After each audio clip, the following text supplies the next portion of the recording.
Bien, on va maintenant parler des redirections.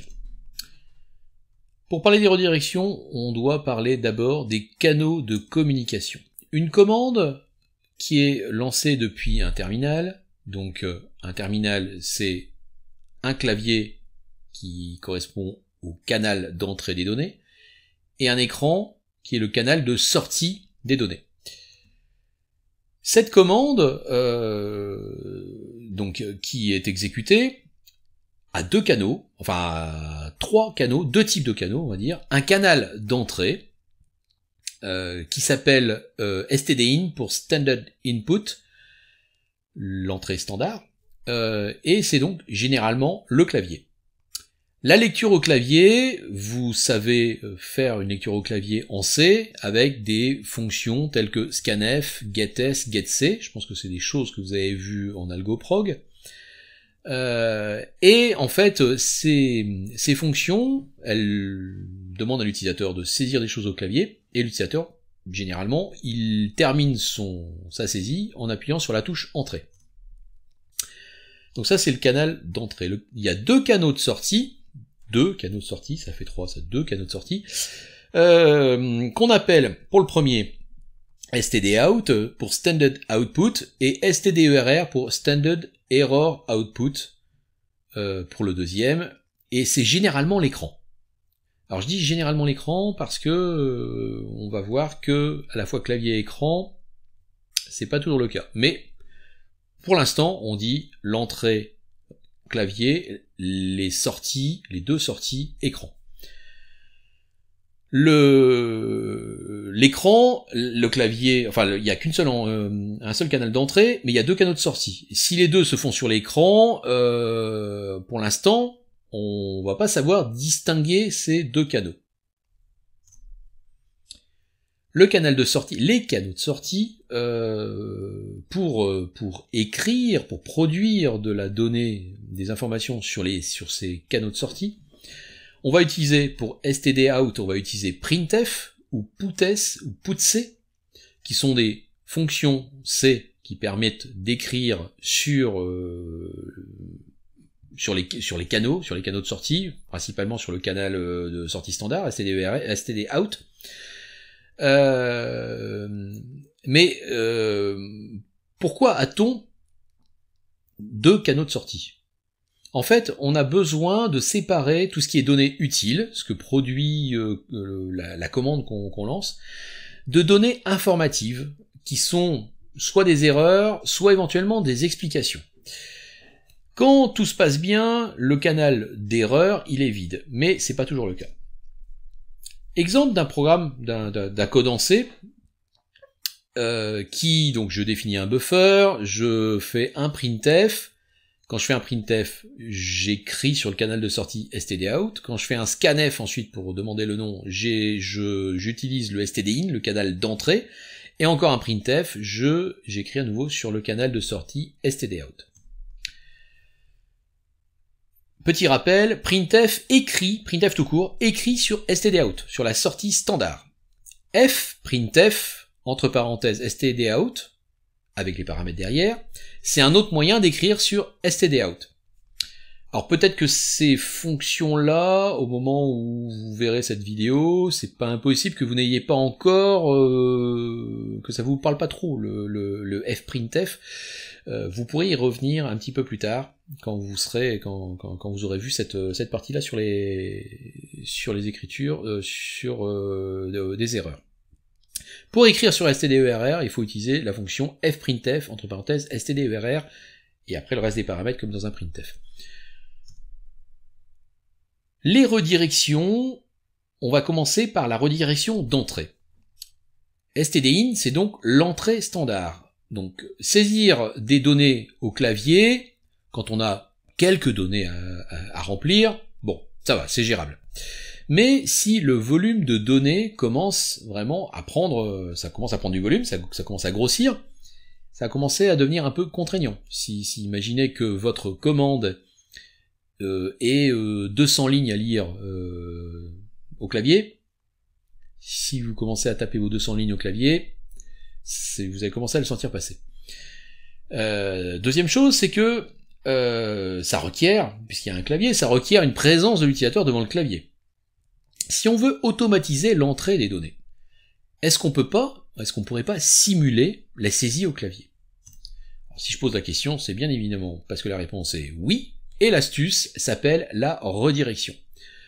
La redirection, c'est tout simplement de dire au shell, coupe l'accès au clavier à la commande, tu vas plus relier la commande que je lance au clavier, mais tu vas relier, donc qui est son entrée standard, tu vas relier l'entrée standard de la commande au contenu d'un fichier pour alimenter ce canal. Donc sans rien faire, le canal d'alimentation d'entrée, c'est le clavier, mais si on met en place une redirection, ça permet de simuler des frappes au clavier, c'est-à-dire qu'en fait on va dire au shell, fais comme si le contenu de ce fichier était saisi à la main par un utilisateur.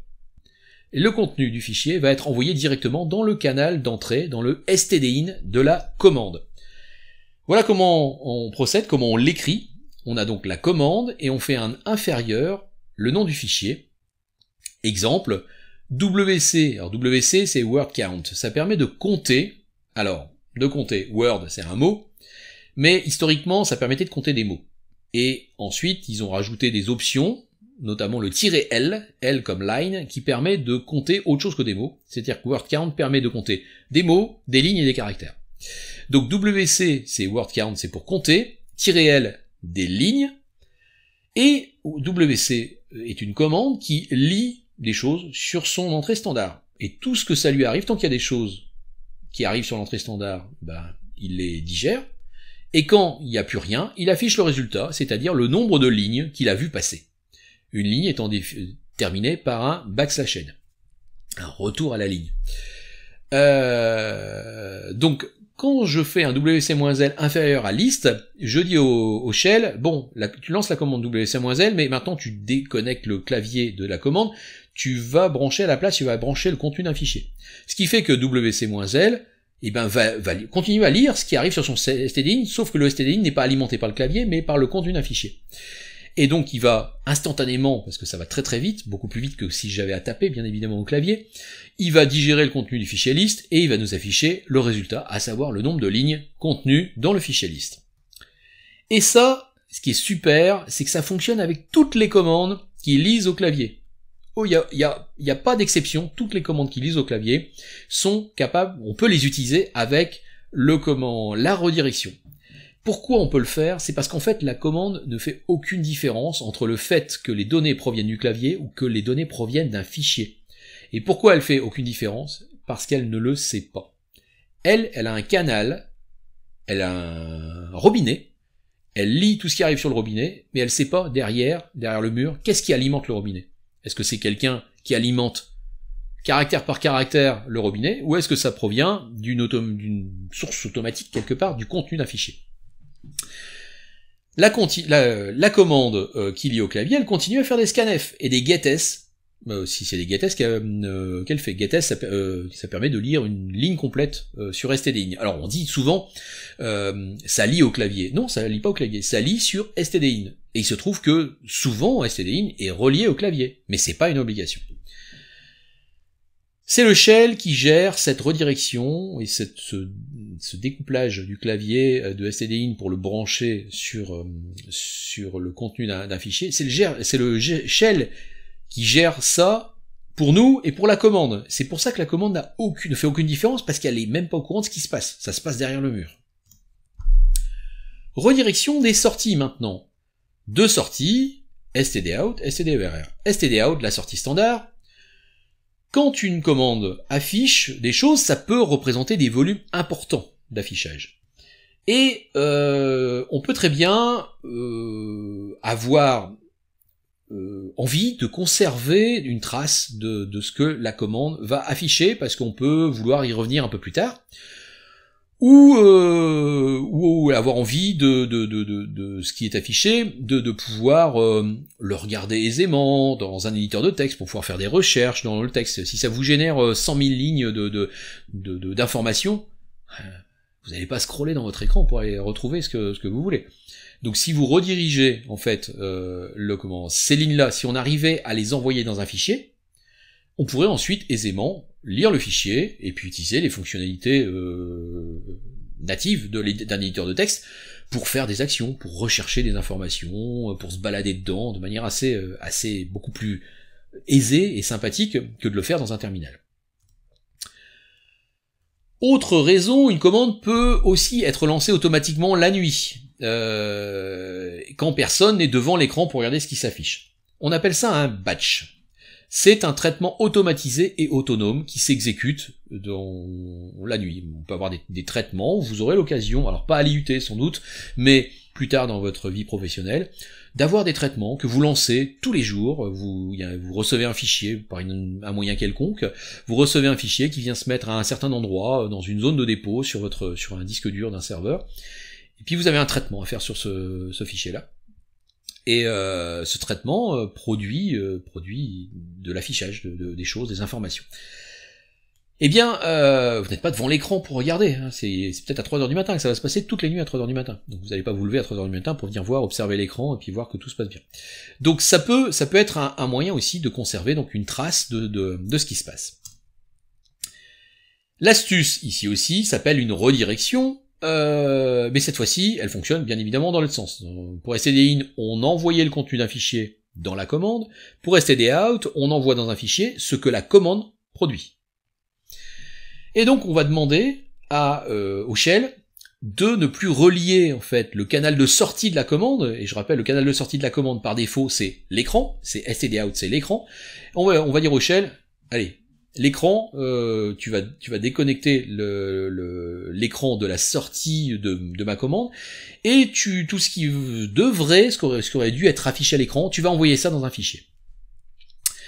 Le canal de sortie, donc par standard de stdout, est envoyé directement dans un fichier, le contenu du canal de sortie.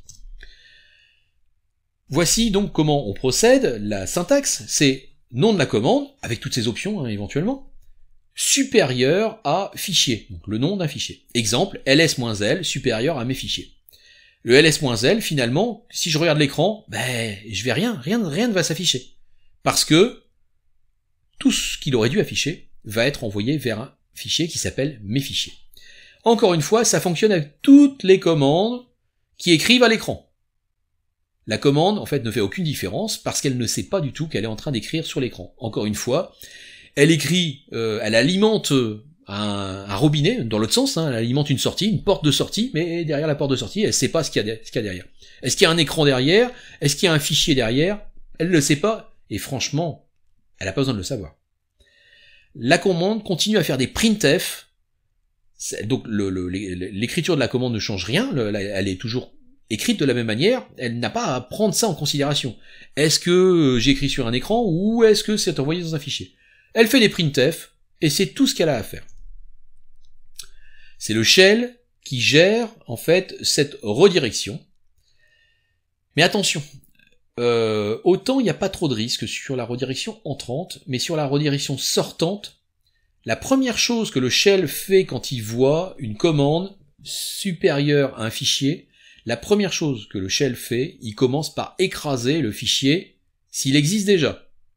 Et ça, même si la commande, même s'il y a une erreur dans la commande, même si la commande n'existe pas, on imagine, on fait blablabla supérieur fic, la commande blablabla n'existe pas, et ben c'est pas grave.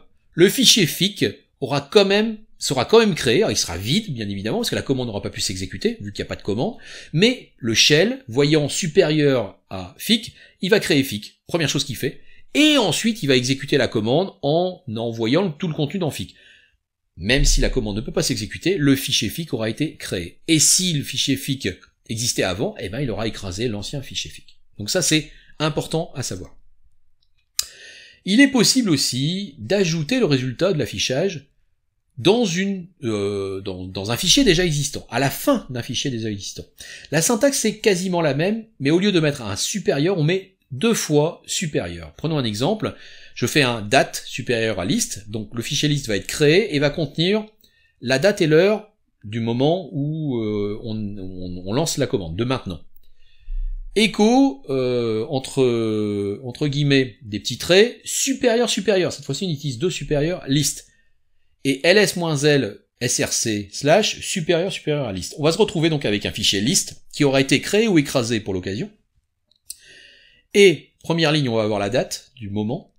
Ensuite, on va avoir une série de traits. Et sur la troisième ligne, à partir de la troisième ligne, on va avoir le listing des fichiers contenus dans le répertoire src. Donc, vous voyez, le supérieur et le supérieur permettent l'un de créer le fichier, d'écraser s'il existe déjà, et les autres d'alimenter, de rajouter à la fin d'un fichier déjà existant. stderr maintenant, la sortie standard des erreurs. C'est un canal supplémentaire dont disposent les commandes pour afficher des informations qui ne sont pas le résultat du traitement de la commande. C'est-à-dire que c'est pas les données, vraiment de la donnée utile. Enfin, ce sont des informations utiles, mais si par exemple votre traitement fait en sorte de trier par ordre alphabétique des noms d'étudiants, sur stdout, on va avoir le résultat du traitement, c'est-à-dire la liste triée par ordre alphabétique. C'est ça le résultat utile. Si maintenant la commande détecte un problème, alors ça peut être un problème parce que on trie par ordre alphabétique des étudiants, et puis en fait sur une des lignes, il y a c'est une ligne vide. Il y a une ligne vide, il y a un saut de ligne et il n'y a pas de nom d'étudiant. Eh bien, peut-être que la commande, c'est la commande qui va choisir, hein, c'est celui qui a développé la commande qui choisit comment il fait son traitement, mais peut-être qu'il va décider de dire, bah ça c'est une condition d'erreur, c'est quelque chose qu'il faut remonter à l'utilisateur pour lui dire, attention, bon, c'est bon, j'ai fait le boulot, mais il s'est passé un truc quand même, je tiens à te préciser. Donc dans ces cas-là, on peut le développeur peut choisir d'utiliser la sortie des erreurs pour écrire cette information-là, parce qu'il n'a pas envie de venir polluer dans la sortie, de venir mettre en plein milieu de la liste des utilisateurs, des listes des étudiants qu'on est en train de trier, d'avoir un message d'erreur. Déjà, il va pas forcément se voir, et puis ça fait pas super propre. Donc, il va écrire sur sa sortie d'erreur, qui est une deuxième porte, quoi. On a deux portes, on écrit tout ce qui est normal sur la première porte, et la deuxième porte, on va juste consigner les erreurs ou les informations qui sont jugées comme étant des informations à indiquer, à préciser à l'utilisateur, par exemple. Donc c'est pas forcément toujours des erreurs, ça peut être juste des avertissements. Donc c'est à ça que sert la sortie des erreurs. Certaines commandes, bon c'est assez rare, mais certaines commandes utilisent aussi ce canal pour afficher des informations de progression pour des commandes qui prennent beaucoup de temps. Donc, et parfois c'est même une option de la commande. On tape la commande et puis on a un verbose ou qu'est-ce qu'on trouve aussi, progress, progress. Alors c'est une option longue. Alors je dis pas que c'est toujours comme ça que ça fonctionne, mais je connais quelques commandes qui fonctionnent comme ça, avec un progress. On demande à la commande, tu t'exécutes, mais je sais que ça va prendre du temps. Et j'aimerais bien quand même savoir où tu en es, qu'est-ce que tu fais. Et le progress, dans ce cas particulier d'une commande que je ne citerai pas, eh bien la commande, quand on l'utilise avec cette option longue là, eh bien elle va écrire sur son stderr, elle va écrire sa progression. Elle va dire, je suis en train de faire telle chose et je suis arrivé à X% de mon estimation du temps du traitement, du temps de traitement. Par défaut, stdout et stderr sont reliés toutes les deux à l'écran. Donc on a un affichage de tout ce qui est normal et de tout ce qui est information d'erreur. On a ça qui arrive et qui vient s'entremêler. Donc si on ne fait rien, eh bien on va avoir un mélange des deux.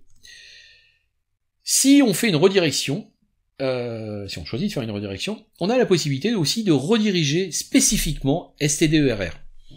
Et ça fonctionne un petit peu comme c'est très proche du stdout, la sortie standard. Et on a la possibilité donc de séparer les deux canaux et de les faire arriver dans deux fichiers séparés. La syntaxe, c'est de mettre un 2 devant le supérieur. Donc quand on fait commande supérieur fichier, le stdout, la sortie standard, arrive dans fichier. Si je mets 2 supérieur à fichier, c'est la sortie des erreurs qui arrive dans le fichier. Et on a aussi la possibilité de venir fusionner une sortie d'erreur à un autre fichier, en mettant 2 supérieur affichés. On a la possibilité aussi de rediriger les 2 canaux en même temps. Donc si je fais une commande qui redirige, en faisant commande supérieur résultat, on va rediriger stdout vers résultat, et plus loin 2 supérieur à erreur, on va rediriger les erreurs dans un fichier séparé. On va se retrouver avec 2 fichiers, résultat qui contient les données du traitement, les résultats du traitement, et le erreur qui va contenir uniquement les erreurs. Attention, si je ne redirige que l'un ou l'autre, si je redirige que le stdout, toutes les erreurs vont continuer à s'afficher à l'écran, même si le résultat, lui, est envoyé dans un fichier. Ça peut être un choix. Tout comme l'inverse, on peut aussi dire qu'on ne redirige pas la sortie standard, donc le résultat s'affiche à l'écran, mais tout ce qui est erreur, j'envoie ça dans un fichier, ce qui me permet d'avoir un affichage propre à l'écran du traitement, et d'avoir un petit fichier avec les erreurs au cas où il y aurait des erreurs. Si maintenant on veut retrouver le comportement qu'on avait quand on ne faisait pas de redirection, c'est-à-dire que tout est mélangé sur un même affichage. Mais si on veut avoir la même chose, mais tout mélangé, enfin envoyer stdout et stderr, tout dans un même fichier. Donc on va avoir un enchevêtrement de choses qui viennent de stdout et de stderr. On a la possibilité de le faire en tapant commande, et là on fait 2 supérieur à et 1. 2 supérieur à et 1, tout ça collé. Espace supérieur à fichier. Le 2 supérieur à et 1 indique que le canal des erreurs, le canal numéro 2, c'est stderr, il doit être fusionné avec le canal numéro 1. Et plus loin, le supérieur à fichier indique le canal numéro 1, qui contient donc aussi la fusion de ce qui vient avec du canal numéro 2, est envoyé vers un fichier. Voilà. Donc on a la possibilité de retrouver cette même chose qu'on a avec l'écran, d'un affichage avec tout en même temps, dans l'ordre dans lequel ça arrive. Attention, le et en question, là, le 2 supérieur à et 1, le et n'a rien à voir avec le et qui permet d'envoyer en arrière-plan. En fait, la syntaxe 2 supérieur à et 1, elle se lit un petit peu de la manière suivante: envoie aussi les erreurs là où tu envoies déjà le résultat. Et si on ne fait pas supérieur résultat un peu plus loin, eh bien on va se retrouver avec tout à l'écran, de la même manière. Le bash a une particularité par rapport à d'autres shells, il propose une version raccourcie de cette syntaxe. C'est-à-dire 2 supérieur à et 1, on peut aussi l'écrire avec un et supérieur, avec le nom de fichier. Donc on a commande et supérieur, espace fichier, et ça signifie tu envoies la sortie standard et la sortie des erreurs au même endroit, c'est-à-dire dans fichier. Bon à savoir, pour l'avoir observé auprès d'un étudiant qui a perdu un temps conséquent en contrôle de TP puisqu'il ne s'était pas rendu compte de ce qu'il avait fait, voilà, c'est pour ça que je veux le mettre en avant, c'est que quand on lance une commande et qu'on souhaite donner à manger à cette commande, donc alimenter stdin avec un fichier, fic par exemple, et qu'on souhaiterait que ce que produit la commande soit aussi envoyé dans ce même fichier fic. On peut pas écrire commande inférieur fic supérieur fic. Alors on peut l'écrire, ça ne fera pas d'erreur. Mais ce qui va se passer, si vous vous rappelez bien, j'ai dit la commande, quand le shell voit un supérieur fic, première chose qu'il fait avant de lancer la commande, avant vraiment de la lancer la commande, il écrase le fichier fic. Alors, souci, c'est que la commande, qu'est-ce qu'elle fait? Elle s'alimente du fichier fic puisqu'on a un inférieur fic. Mais le fichier fic, la première chose qui est faite, c'est d'écraser le fichier fic. Donc on se retrouve avec un fichier fic qui est vide. Donc la commande, elle va s'alimenter avec rien du tout. Il n'y a plus rien, le fichier est vide. Et on comprend pas ce qui se passe. Alors si on n'a pas la curiosité ou n'a pas le réflexe de se dire bizarre ça, il m'a rendu la main tout de suite, il s'est rien passé, d'aller voir le contenu du fichier fic, voilà, on a perdu notre fichier alors qu'il contenait les données qu'on voulait traiter, ben elles ont disparu. Et si le fichier on venait de le créer à la main, ben on a un petit peu, voilà, c'est un peu pas cool. De la même manière, avec la redirection inférieure, le shell commence d'abord par ouvrir le fichier. Alors si le fichier n'existe pas, ben la commande elle est même pas lancée. Voilà. Le shell, quand il voit un supérieur, il commence par écraser le fichier, et quand il voit un inférieur, il commence par ouvrir le fichier, et ensuite il exécute la commande. Mais si le fichier n'existe pas, et ben la commande, elle est, bon, il y a même, elle n'est pas lancée. Elle a même pas l'occasion de tenter de commencer à travailler, elle n'est pas lancée. Ne confondez pas inférieur et supérieur. Et l'astuce, le moyen mnémotechnique, c'est de voir ça comme des flèches. Donc commande inférieure à fixe, c'est le contenu du fichier rentre dans la commande, donc alimente la commande. Et commande supérieure à fixe, c'est ce qui est produit par la commande sort et va dans le fichier. Ne vous trompez pas. Encore une fois, je l'ai déjà vu, on se trompe de sens, et on voulait faire un inférieur, on fait un supérieur. On tape la commande, et on fait supérieur fixe, ça fait rien. Enfin, ça fait rien, ça fait pas ce qu'on voulait en tout cas, parce que la commande, elle a besoin de s'alimenter avec quelque chose, et en fait, on lui a rien donné à manger, puisque on a plutôt envoyé ce qu'elle produit dans un fichier. Mais trop tard, le fichier a été créé. Donc si le fichier contenait des données, on a beau faire CTRL-C et relancer la commande avec le inférieur, si on pense pas que le fichier, on vient juste de l'écraser avec la commande supérieure, et ben pareil. Et ça, je l'ai observé, pareil, encore en contrôle de TP. Un fichier, l'étudiant s'était trompé de sens, il s'en est rendu compte, et donc il a rectifié, il a mis inférieur, et il lance sa commande, elle faisait rien la commande. Ben oui, elle faisait rien. Le fichier était vide. Vide parce que la commande précédente avait écrasé le fichier. Donc, il savait avoir des données dans son fichier, mais n'a pas pensé que son erreur de sens avait provoqué le vidage l'écrasement, le vidage du fichier FIC, et ensuite, pendant 15-20 minutes, il lançait sa commande, inférieur FIC, et ça faisait rien, Bah oui, ça faisait rien, parce que le fichier, il n'y avait rien dedans. Donc faites bien attention à ça, j'insiste lourdement, parce que perdre 15-20 minutes en contrôle de TP, c'est navrant, enfin pour l'étudiant, quoi. C'est des minutes précieuses perdues sur une bêtise en fait. L'exécution en arrière-plan, qu'on a vu précédemment, avec le E ou avec le CTRL-Z suivi d'un BG, on avait vu que le processus était bloqué à partir du moment où on tentait de lire au clavier. Donc de lire son son stdin.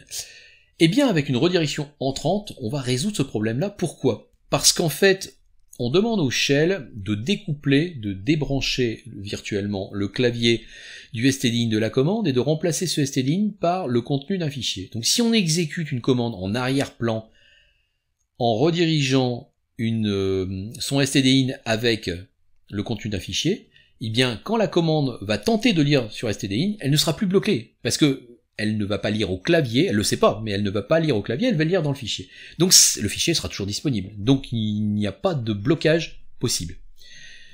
Les redirections sortantes sont aussi très pratiques sur les processus qui s'exécutent en arrière-plan, parce qu'un processus qui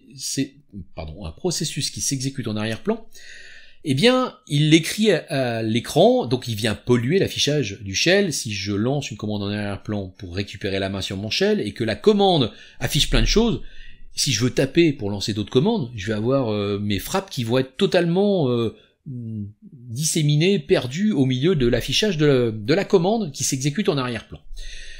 Si je fais une redirection du stdout, de stderr, de la commande que je viens de lancer en arrière-plan, enfin que je lance en arrière-plan, eh bien, comme ces redirections vont envoyer ce qui aurait dû s'afficher à l'écran, vont envoyer ça dans des fichiers, ça vient plus polluer mon affichage. Donc c'est très très fréquent d'utiliser des redirections entrantes et sortantes pour les processus qu'on lance en arrière-plan. Maintenant, on va parler des tubes. Et les tubes reposent sur cette base des redirections entrantes et sortantes. C'est un tube, un moyen de connecter la sortie le canal de sortie d'une commande avec le canal d'entrée d'une autre commande, pour éviter de créer des fichiers temporaires, notamment. Prenons un exemple, on va supposer qu'on veut compter le nombre d'objets présents dans le répertoire courant. On sait déjà afficher la liste des objets du répertoire courant avec ls-l, par exemple, et d'envoyer le résultat de cette commande dans un fichier. Donc on tape ls-l supérieur liste, ça nous crée un fichier liste qui contient le catalogue des fichiers présents dans le répertoire courant. Deuxième étape, on sait compter le nombre de lignes présentes dans un fichier en utilisant une redirection avec wc-l. On l'a déjà vu dans quelques diapos précédentes. wc-l inférieur à notre fichier liste et il va nous afficher le nombre de lignes contenues dans notre fichier liste. Bien, on voit qu'entre ces deux commandes, il y a un point commun. C'est le fichier liste. En fait, la première commande, elle écrit dans le fichier liste, et la deuxième commande, elle lit dans ce fichier liste. C'est comme si on avait un robinet qui nous sert à remplir un seau, et qu'ensuite on prenne notre seau et on a le vider dans une cuve. Question, est-ce qu'on peut pas tout simplement brancher le robinet directement à la cuve? La réponse, oui. On peut brancher le robinet directement à la cuve en utilisant un tuyau. Et on n'a plus besoin de notre seau. En shell, un tel tuyau, on appelle ça un tube ou un pipe. Et dans le shell, on écrit ça sous la forme suivante. On met la première commande, celle qui produit de la donnée, ls-l, cette fois-ci on met plus supérieur à FIC, on met un pipe, une barre verticale que vous trouverez sous vos claviers de PC sur, je crois, Alt-GR 8, si je me trompe pas. J'ai pas de clavier de PC sous les yeux, donc je n'ai pas de certitude, mais c'est quelque part par là, en tout cas c'est Alt-GR. Et derrière, on va, donc ça ressemble à un tuyau finalement, le pipe. Alors, on appelle ça, ce caractère-là, on appelle ça un pipe. D'accord, c'est le nom qu'on donne, parce qu'il est utilisé. Alors je sais pas lequel a donné son nom à l'autre, mais très certainement c'est Unix qui a donné son nom au caractère. Et on met derrière, on met la deuxième commande, celle qui se trouve de l'autre bord du tuyau, wc-l. Donc vous voyez que le fichier liste, il intervient plus du tout là-dedans. Au fur et à mesure que la commande ls-l va produire de la donnée, produire des lignes, eh bien cette production, elle va venir se déverser dans la deuxième commande, le wc-l, qui va donc s'alimenter de ce que la première produit, et au fur et à mesure, va venir consommer ce que la première produit. Quand la première aura terminé, la deuxième va savoir qu'il n'y a plus rien qui arrive dans le tube, et elle va afficher son résultat. Combinaison. On peut combiner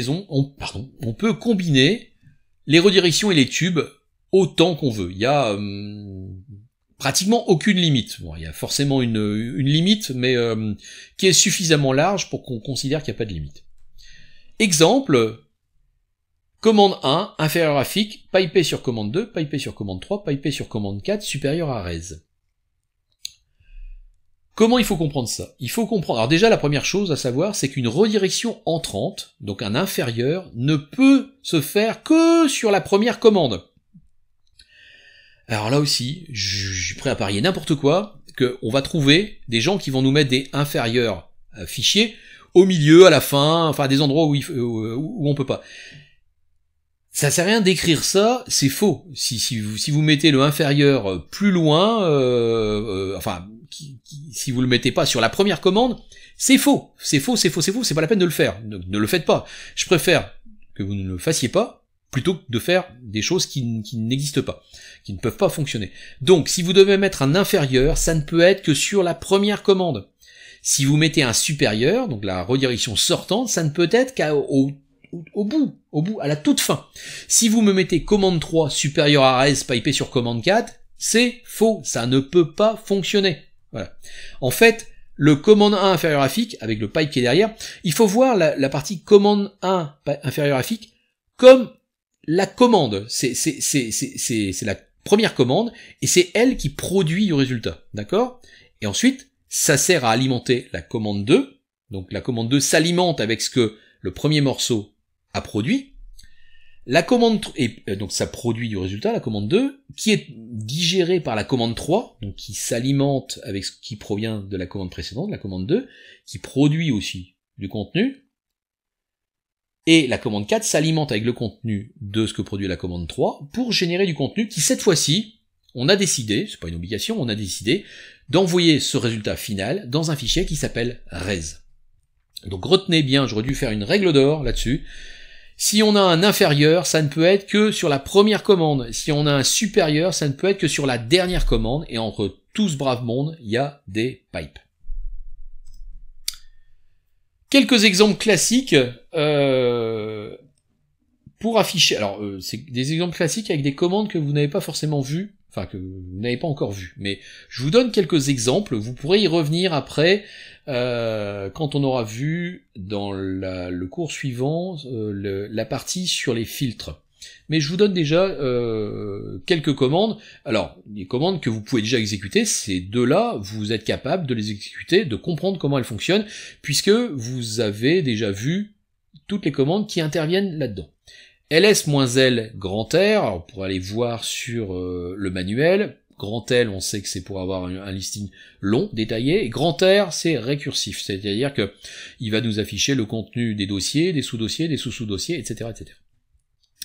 Donc ça peut produire un affichage très long.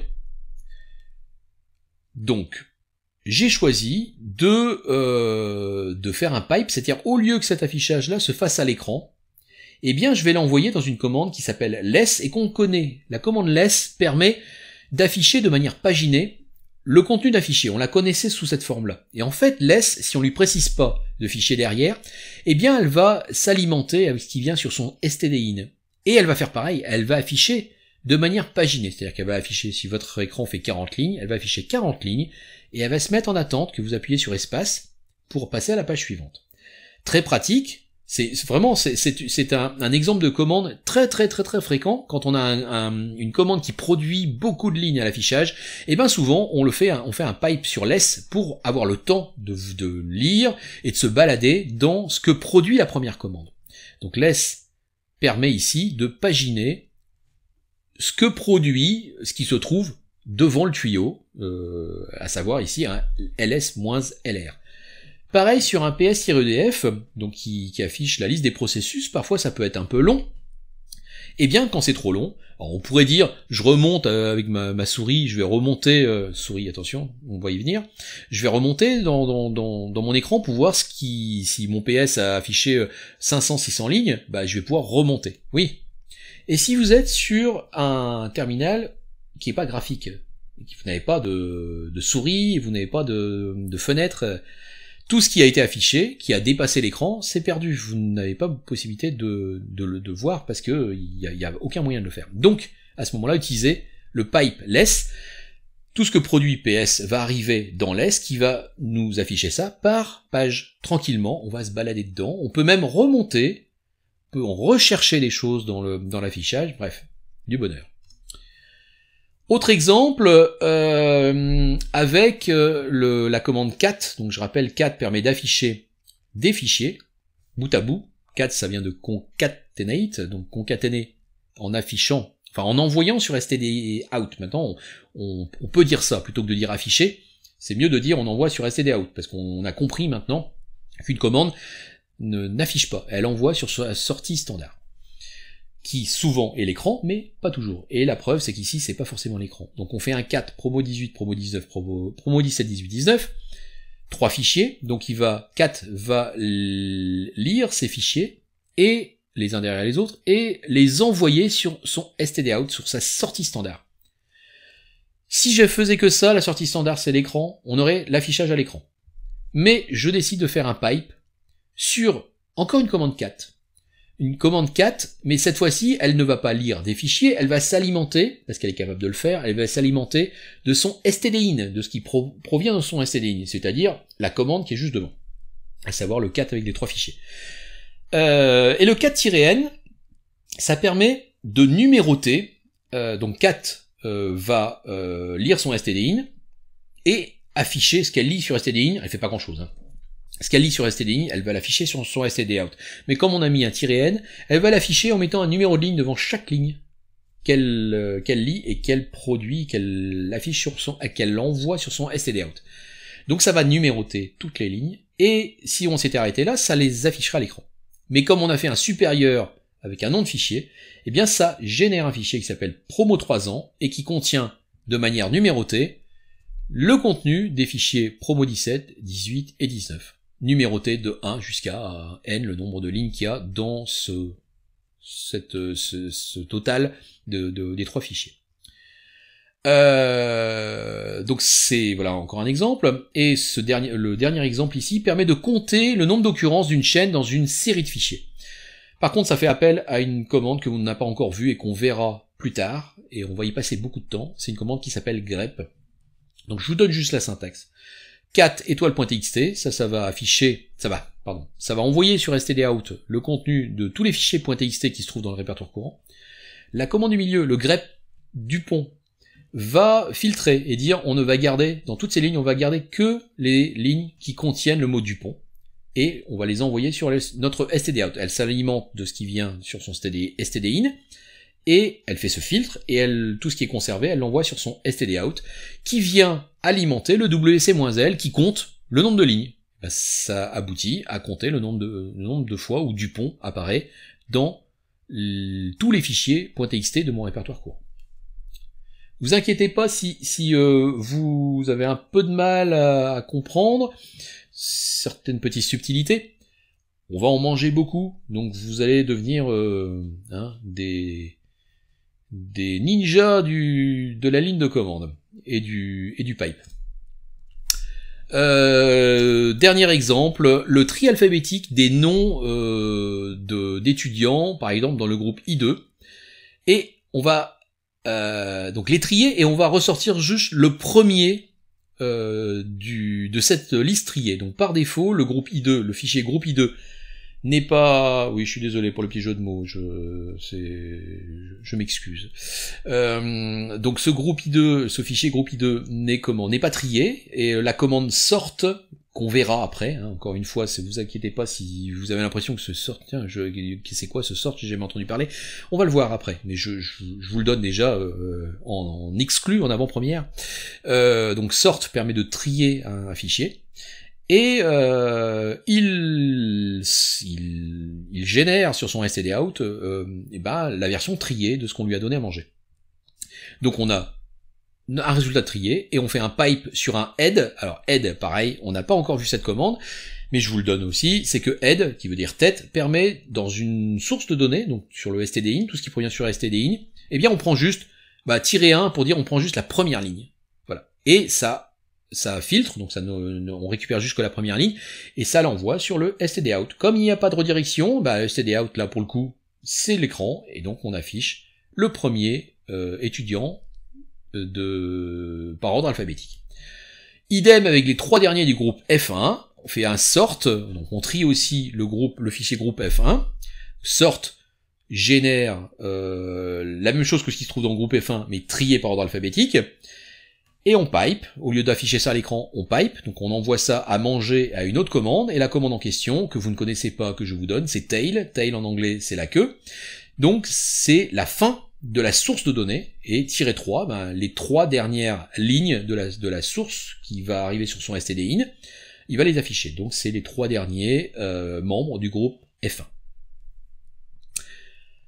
Voilà qui met un terme à ce CM, et on se retrouve dans un nouveau CM pour parler des fameux filtres dont j'ai déjà évoqué l'existence, et là ça va vous donner quand même un niveau supérieur sur ce qu'on peut faire en ligne de commande, et qui va vraiment vous montrer la puissance de la ligne de commande et de Linux en particulier.